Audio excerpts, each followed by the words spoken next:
شروع کرتا ہوں اللہ تعالیٰ کے نام سے جو بڑا مہربان نہایت رحم والا ہے۔ حضرت مغیرہ بن شعبہ رضی اللہ تعالیٰ عنہ کہتے ہیں کہ رسول اللہ صلی اللہ علیہ وآلہ وسلم نے فرمایا، جس نے بدن داغا یا جھاڑ پھونک کرائی وہ توکل کرنے والوں میں سے نہ رہا۔ وضاحت: شرکیہ الفاظ یا ایسے الفاظ جن کے معنی و مفہوم واضح نہ ہوں ان کے ذریعہ جھاڑ پھونک ممنوع ہے۔ معصور الفاظ کے ساتھ جھاڑ پھونک جائز ہے۔ حضرت انس رضی اللہ تعالیٰ عنہ کہتے ہیں کہ رسول اللہ صلی اللہ علیہ وآلہ وسلم نے بچھو کے ڈنک، نظر بد اور پسلی میں نکلنے والے دانے کے سلسلے میں جھاڑ پھونک کی اجازت دی ہے۔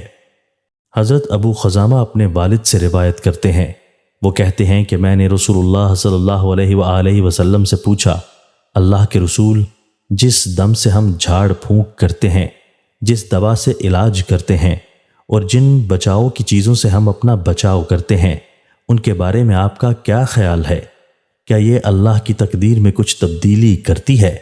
آپ نے فرمایا، یہ سب بھی اللہ کی لکھی ہوئی تقدیر ہی کا حصہ ہیں۔ وضاحت: ان کی توفیق حسب تقدیر الہی ہوتی ہے، اس لیے اسباب کو اپنانا چاہیے، لیکن یہ اعتقاد نہ ہو کہ ان سے تقدیر بدل جاتی ہے، کیونکہ اللہ اپنے فیصلہ کو نہیں بدلتا۔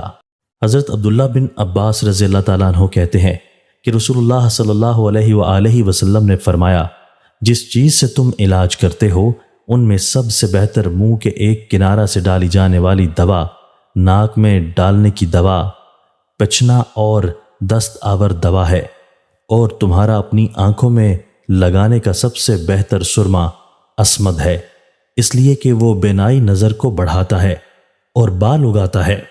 رسول اللہ صلی اللہ علیہ وآلہ وسلم کے پاس ایک سرما دانی تھی جس سے وہ سوتے وقت ہر آنکھ میں 3 سلائی لگاتے تھے۔ دوستو، اللہ تعالی ہمیں ان احادیث مبارکہ پر عمل کرنے اور اپنی زندگیوں کو سنوارنے کی توفیق عطا فرمائے۔